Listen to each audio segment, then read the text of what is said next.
inconsciente, né?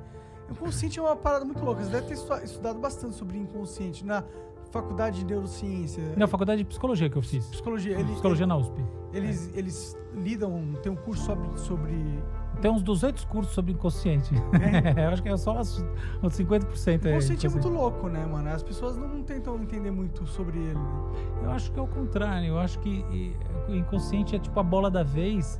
E eu sinto que o que acaba sendo menos entendido é como a gente, por exemplo, processa informação. Eu acho que assim, quando se estuda o cérebro, não só no nível de graduação, mas na pós-graduação e mesmo do ponto de vista acadêmico, mais sério, sabe? Você, tipo, depois que você é professor, qualquer coisa assim, eu acho que assim, a ciência da mente, ela está um pouco menos preocupada com o conceito de informação do que deveria estar. Porque a informação é uma coisa, é um conceito muito menos trivial do que parece. E se a gente for olhar bem, assim, né? Tipo, você parar pra pensar, no final das contas, essa história toda de você se alinhar com o futuro, quer dizer o quê? Quer dizer você conseguir encapsular informação útil. Por sinal, a informação, acho que chegou a hora finalmente de eu fazer uma revelação.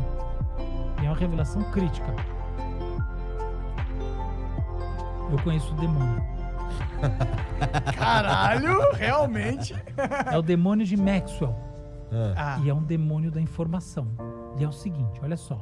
Olha o que é informação. Tá? James Clerk Maxwell, século XIX. O que Maxwell pensou? Olha esse experimento mental. Imagina que eu tenho uma caixa e eu tenho nessa caixa uma divisória. Tá bom? E eu ponho... É uma caixa de vidro. E eu ponho gases, tá? Eu ponho um gás ali dentro. Imagina que as moléculas estão lá andando, batendo loucamente, tá? Imagina que eu ponho um demônio, que é um ser que tem conhecimento total sobre todas as moléculas que estão dos dois lados dessa caixa que tem essa divisória no meio. Imagina que esse demônio vai fazer o seguinte: toda vez que uma molécula de ar mais fria caminhar da direita para a esquerda, ele vai abrir rapidinho e ela vai passar.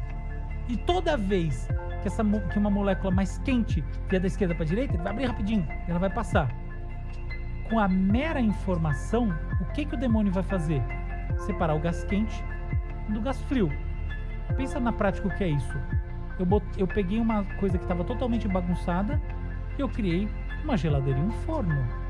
A informação gerando trabalho.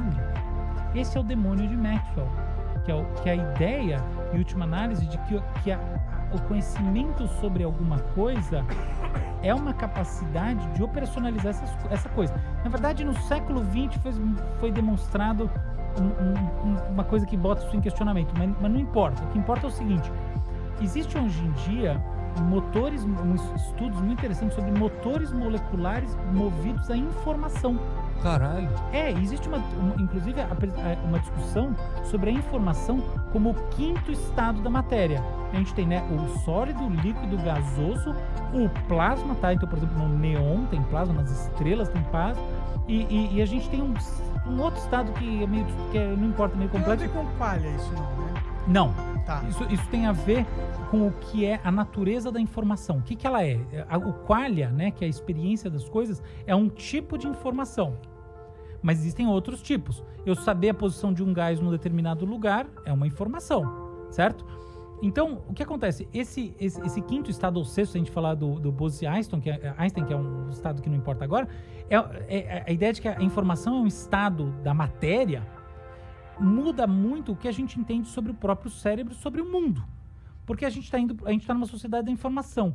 De acordo com tem umas visões que dizem que, inclusive, em 150 anos, um pouco mais, na verdade, 200 e poucos anos, mais da metade da massa da Terra vai ser informação. Olha que coisa maluca. Eu não vou entrar na discussão sobre como isso é possível, porque vai virar uma coisa um pouco complexa. Mas o que importa pensar é o seguinte: a informação é um conceito que a gente não entende direito. Ele é que determina tudo. E a gente está olhando muito o inconsciente, mas a informação, que é o X da questão, ela permanece fortemente incompreendida, exceto por alguns teóricos que têm uma forte formação matemática, que daí também estão, em geral, pouco interessados sobre o funcionamento da mente, do cérebro e tudo mais. Só que a informação é crítica. E olha que interessante sobre essa questão específica que eu falei das máquinas movidas à informação, essa ideia da informação. Se a informação é, no fundo, aquilo que importa, vamos olhar do ponto de vista teológico. Deus é onisciente, onipresente e onipotente. Mas, olha uma coisa, onipresente, mas eu ponho câmera. Eu não sou de Deus para ser onipresente, eu ponho câmera em tudo que é lugar, tá onipresente. Eu sei, os religiosos vão ficar bravos comigo. É uma brincadeira, não é desrespeitosa, mas para dizer assim, não importa. Onipotente, não importa, eu tenho o demônio de Maxwell. Se eu tenho informação, eu resolvi tudo.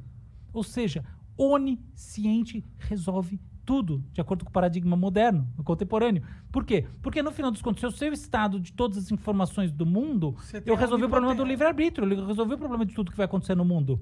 Eu não preciso de mais nada.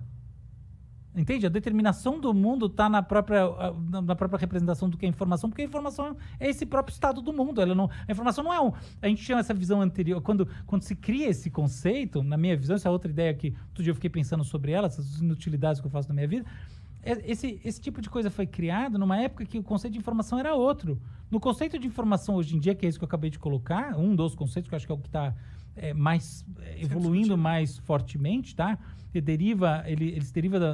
Ele vem da teoria da informação e que é do Claude Shannon, e ele pivota para um lado aí que tem muito a ver com o trabalho do Feynman e outros caras mais aí, não importa. O que importa é, quando essa informação é pensada dessa maneira, tá? E assim, a informação é o próprio estado, é um estado do mundo, eu tenho informação, eu tenho o mundo. E determinar esse mundo. Então, quando a gente vai olhar e falar assim, o que é, no final das contas, a vida? O que é a vida?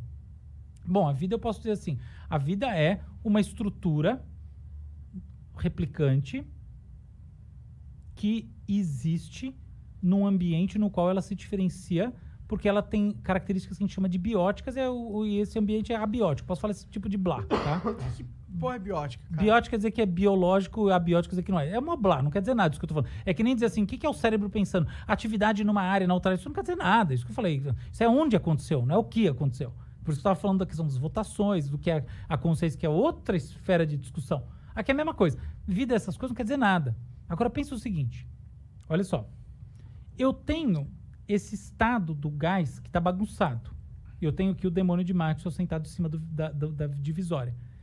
Olha quanta coisa o demônio precisa saber. Porque está uma zona. Eu preciso de muita informação. A hora que eu separei metade do gás, o gás frio está para um lado, o gás quente está para o outro, eu preciso de menos informação. Você concorda comigo? Sim. Por isso que é paradoxal. Em outras palavras, o mundo converge para um aumento da informação. A gente falava anteriormente que ele convergia para um aumento da entropia. É a mesma coisa. Que é, eu preciso de mais informação para descrever coisas mais desorganizadas. Uma parede branca precisa de menos informação para descrever do que uma cheia de adesivos. De pinturas, se você quiser. Tá bom? Quanto mais a gente descobre sobre a vida, mais adesivos a gente coloca na parede branca. Perfeito, é isso mesmo. Então, como é que a coisa... Exatamente. Por que você não consegue, supostamente, voltar a viajar no passado? Porque o grau de entropia do passado, supostamente, é menor que o do presente. Tá? Isso é supostamente porque, do ponto de vista quântico, na verdade, existe retroação no estado da matéria. Não importa, tá? Aí você está falando de umas paradas que realmente... aí ele vai... Vamos dizer assim, se tiver alguém muito purista na ciência vendo, vai falar que tem uma ressalva, então eu sei que tem uma ressalva. Mas vamos lá, é o seguinte, o que importa?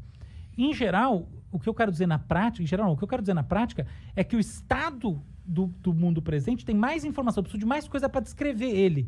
Eu não consigo voltar no passado porque tem menos coisa para descrever nesse passado. E o que eu faço com o que sobrou de informação? Mando para a Lua? Não tem, porque a Lua eu preciso descrever ela. Então, a informação, ela aumenta, tá bom? O fato de que a informação aumenta significa que as coisas vão ganhando um grau de desorganização que faz com que elas, em última análise, se tornem absolutamente desestruturadas. Beleza? Então, o que é a vida? A vida é uma cápsula que organiza uma quantidade de informação aqui dentro que é maior ou menor do que o mundo lá fora? Menor do que o mundo lá fora e não maior. Genial, é isso aí. Entendeu? Porque é isso, porque o mundo lá fora está uma zona, a entropia é grande. E aqui dentro eu tenho instruções simples para fazer alguma coisa. E é isso que é a vida. Então não é simplesmente um sistema replicante, a vida é informação. Só que a informação é estruturada de uma maneira que vai gerar justamente replicação dela, ou em outras palavras, é uma resiliência à quantidade exponencialmente alta de informação e entropia de todo o resto que está em volta. É a cura do caos. É a cura. É isso aí. Mas é isso mesmo. Vamos dizer assim, a cura não é do caos, tá? É a cura do acaso. A cura do acaso. A vida é a cura do acaso. É isso aí. Então, você vê que o conceito de informação, ele é absolutamente fundamental para entender que raios é a mente, o que raios é a vida. E a gente fica muito discutindo essas grandes instâncias, e eu vejo pouca gente estudando o cérebro e estudando as coisas como elas se apresentam para nós a partir desses fundamentos que o pessoal, em algumas áreas específicas, já dominou muito bem. Então, o que eu estou falando aqui não é original. Na minha visão, existe uma gota de originalidade, se é que se pode falar numa gota, na aplicação. Mas eu diria que é quase uma obrigação a gente fazer a aplicação. E ela não é feita. Por quê? Muito porque a gente fica estudando esses grandes sistemas, o que eles fazem. Mas, cara, e o básico? O básico a gente compreende bem menos. Engraçado, né? Ele fez um comentário de 1 minuto e veio a resposta de 1 hora. Não, eu fico processando aqui, meu tic-teco aqui, tentando processar a realidade.